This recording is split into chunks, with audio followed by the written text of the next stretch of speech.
dictation at 80 words per minute taken from the editorial from The Hindu.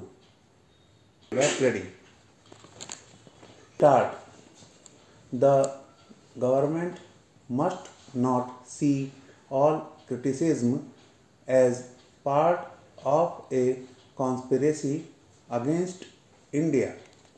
India's unusual response to comments on the ongoing farmers' protests by some international celebrities comes across as highly sanctimonious.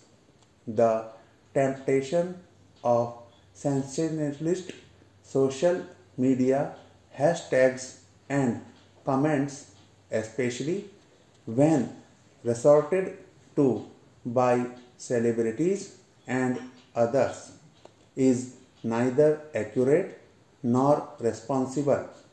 The Ministry of External Affairs said in a statement it advised these celebrities to ascertain facts and properly understand the issues at hand before rushing to comment on such matters.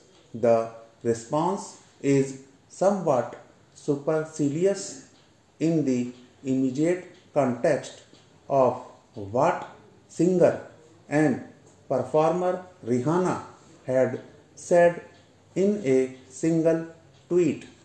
She had asked why the issue was not being talked about more, while drawing attention to a news report on the extraordinary measures taken by the government to put down the farmers' protests, including the laying of trenches and barricades and banning the internet.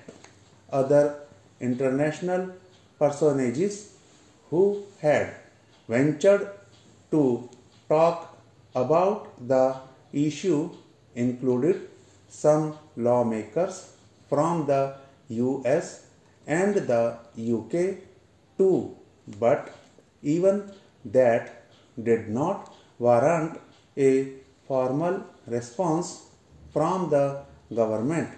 If the MEA statements claim that some vested interest groups were mobilizing international support smacked of paranoia, the fact that a few isolated comments could send the Indian government into a tizzy and lead to a lengthy riposte reflects a siege mentality arising from deep insecurity, whether it is organized dissent within the country or informal criticism from elsewhere. It sees everything as a conspiracy against itself, a design on the country's unity, and the stuff of propaganda. The registration of a police case after Greta Thunberg, the teenaged Swedish climate change activist, shared a protester's toolkit on Twitter, has added another twist to this unedifying demonstration of touchiness.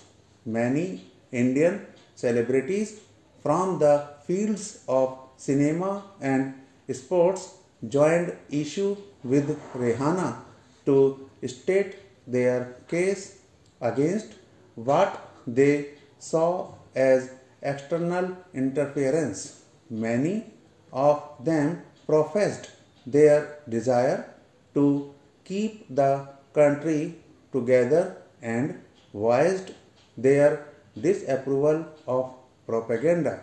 The larger issue, of course, is something the government itself has drawn attention to.